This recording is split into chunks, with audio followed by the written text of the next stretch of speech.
Oh, yes.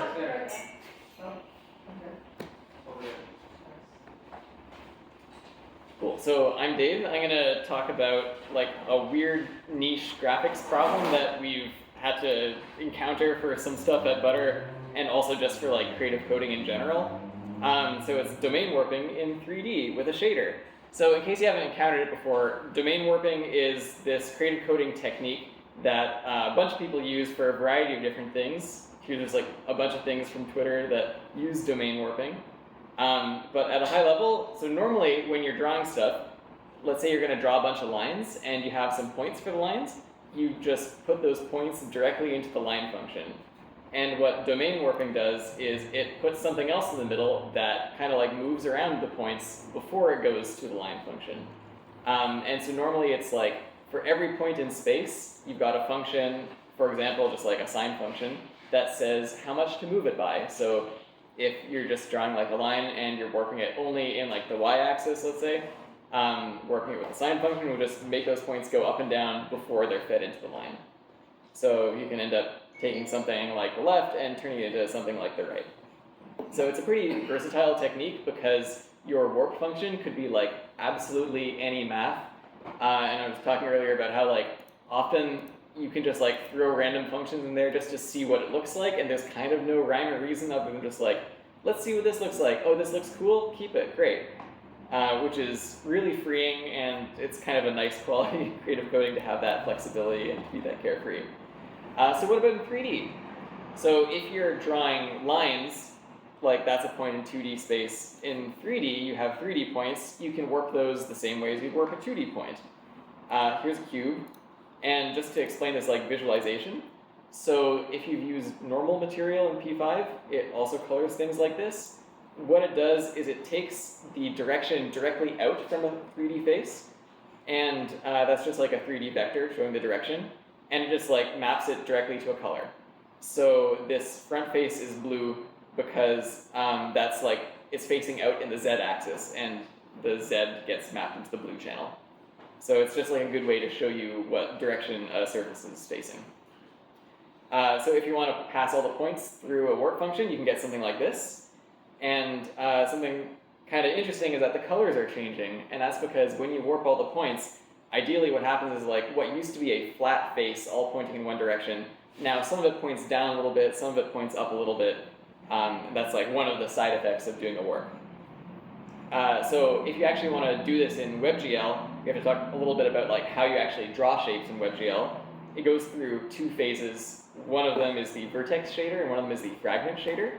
All of this uses the GPU to just like do a bunch of stuff in parallel to make it faster.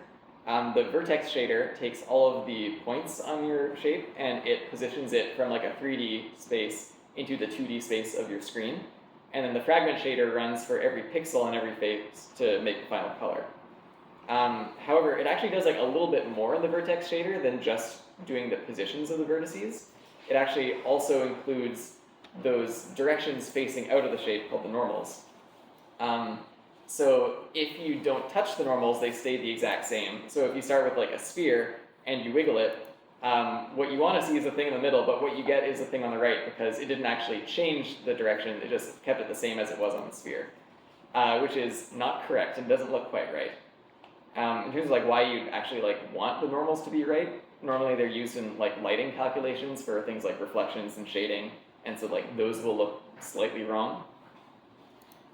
Here's like a little example of that. So this sphere here, if you look at the reflections, they're kind of like not changing that much, especially compared to the ones here, which warp a lot. It's like kind of subtle. If you can get away with not changing the normals, just like do that. It's way easier. Don't worry about it. But if you do need them to be correct, then we'll continue on. There's like a few things that you could do that could get your job done potentially. There's a function in P5 called compute normals, which takes the whole shape, takes like every face, computes a new normal, averages it for vertex.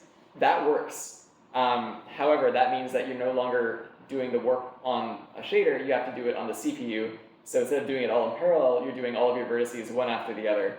So it's kind of slow. And this sort of technique where you just do it all on the CPU is what I've seen done in most tutorials. It does work, but you just run into scaling limits. So there's also the potential to recompute your normals in the fragment shader. So instead of having vertices with normals in your vertex shader at all, you could just take the cross product of the positions derivative in x and y, which sounds kind of complicated, but it's like, this is a thing that's easy to write. It's just this line of code and no more.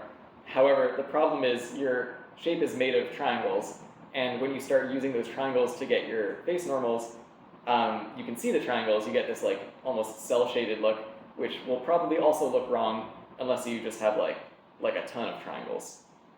So that also doesn't really work. There is some math you can do to fix it, and so this is just like, here's the rabbit hole I went down and where I came out. So on the original shape, you can compute the normal from scratch if you have two vectors that are both parallel to the surface. So if you've got a sphere, you can like have a line that's parallel in like this axis and another line that's parallel in this axis. And if you take the cross product of two vectors, you get one that's parallel. And there's like a little rule they call the right-hand rule. So it's like, if my thumb is one vector and my index finger is another, then my middle finger pointing out will be the normal. And that's what we want in this case. So n is equal to u cross v. So you can get a u vector and a v vector by doing a little bit of math. You can just pick any vector that's not the normal, the original normal, and then do a cross product between it and the normal to get one direction vector, and then do another cross product with your like other vector to get a third one, and the last two are going to be your two direction vectors. So this one, kind of easy. You can get those two directions just fine. Then the problem is, okay, so now how do you use those on the warped shape instead of just the original shape? So if you're gonna like write this out totally theoretically, you can still do it with calculus. You have to take the derivative of the warped point in one direction and take the derivative of the warped point in the other direction, and then you do the cross product of those and you get the correct normal. That all looks good, but how do you actually like do the derivative of that warp function? So we can break it up a bit, because your warp function is your original point plus an offset. So that's all that's happened here. We've just split the warp into two pieces, the original point and an offset based on that point. And then just like moving the fraction out, this is just the original direction vector. So that's one term that we don't need to compute. We've already got that one. And we still have to deal with this other one here, which is the derivative of just the offset part in that direction.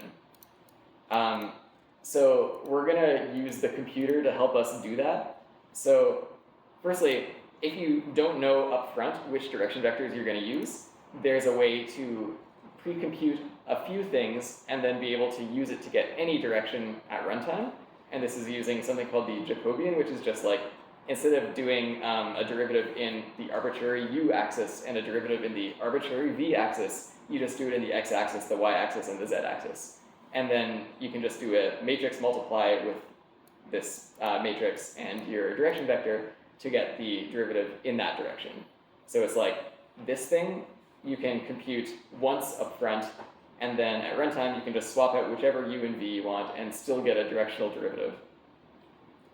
Now actually doing the derivative is absolutely horrible. Sometimes as like a icebreaker, people will ask, if you could have a superpower, what would it be? And my answer is, I would be able to do algebra the first time correctly every time, because I waste so much time making silly math mistakes trying to actually do math myself. But it turns out that like there's a really like conceptually straightforward algorithm for doing a derivative.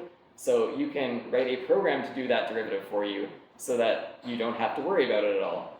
So what we've built is like a system where you write an offset function in an interface that looks kind of like P5 vectors, and then from there it compiles for you the shader code to do that offset and also the shader code to do the derivatives. And then it splices that into a shader that can do the work. So with all that math aside, now you can do things like make a like wobbly plane. So this has some reflections. The reflections are all correct. And this is just like an example of like some motion that was done with code. Here's another one. This is like a little tool that has like a twisting bar, and so you can turn on shading. These shadows would not be correct without calculus, and you can do things like change the warp amount at runtime, and that will just get like factored in with the derivatives, and it all runs pretty quickly. Do I still have the PowerPoint open? Okay, here we go. Then we've also got another one. This is another tool where it makes some like bubble tests. And it wiggles the text in 3D, and this one also uses reflections, so you can move it from side to side and it looks correct, and as it wiggles, the reflections change. And here's a little demo that we did for a client at Butter where it's taking in images of clothing and then putting it through this like little carousel animation where it looks kind of like it's a cloth simulation. It's not a real cloth simulation. I spent like a week writing and tweaking some different sine waves to make it look like it. It was a struggle, but I'm pretty happy with how it turned out, and the like lighting on it looks like as good as I could have hoped for something that isn't an actual physics simulation. So if you want to try it yourself, all of the math is abstracted away in a nice little library called p5.warp. So you can like ignore everything I just said and just be satisfied that someone else dealt with it. Yeah, that's what I came to show today. Let me know if you have any questions.